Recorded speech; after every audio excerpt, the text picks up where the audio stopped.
The Resident Evil movies are getting rebooted, and this time they'll be faithful to the games. Between the outbreak of a deadly virus, hordes of people taken to the streets, and a never-ending stream of deeply confusing nonsense, you could be forgiven for wondering whether or not I'm talking about a Resident Evil game or the 2020 news cycle. Well, today I'm talking about both, because after 6 increasingly bonkers movies and more than $1 billion at the global box office, the simulation is deemed fit to reboot the Resident Evil movie franchise, this time with 100% less Paul W.S. Anderson and Mila Jovovich. And while those movies were great at making buku bucks at the box office, when it came to established Resident Evil lore, they treated it like so many commandos and so many hallways full of so many lasers. Like so many lasers.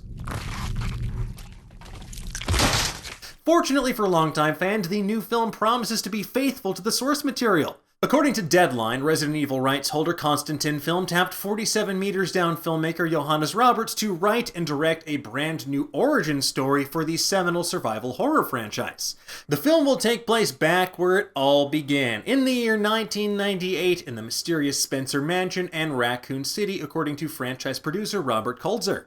Starring as the game's iconic characters are Upload and Arrow alum Robbie Amell as the increasingly beefy over-the-years STARS officer Chris Redfield, Ant-Man and the Wasp star Hannah John Kamen as the Master of Unlocking herself Jill Valentine, Maze Runner star Kaya Scodelario as Claire Redfield, Chris's younger sister, the Umbrella Academy's Tom Hooper, fittingly enough, as the Umbrella Corporation's Albert Wesker, Zombieland Double Tap star Avon Yogia as Raccoon City rookie cop Leon S. Kennedy, and Yellowstone's own Neil McDonough as the sinister scientist William Birkin.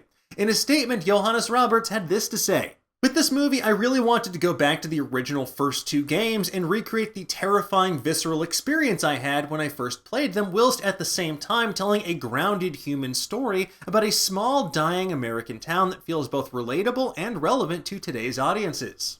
Yes, because if there's one thing small American towns can't get enough of, it's relating to the feeling of dying.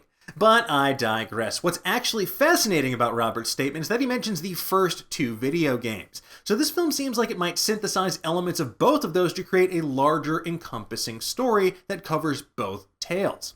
So for those of you who've been living under a rock, or were maybe too frightened by a dog bursting through the window of a mansion, or just never-ending door-loading animations, the original Resident Evil followed Chris Redfield and Jill Valentine as 2 members of the Raccoon City Police Department's STARS team. While investigating the disappearance of their teammates in the mysterious Spencer Mansion, all hell breaks loose and they discover, spoiler alert, that it turns out to be a testing site for the shadowy biotech firm the Umbrella Corporation, who are developing something called the T-Virus to make a bioweapon known as the Tyrant, hence the T in said virus.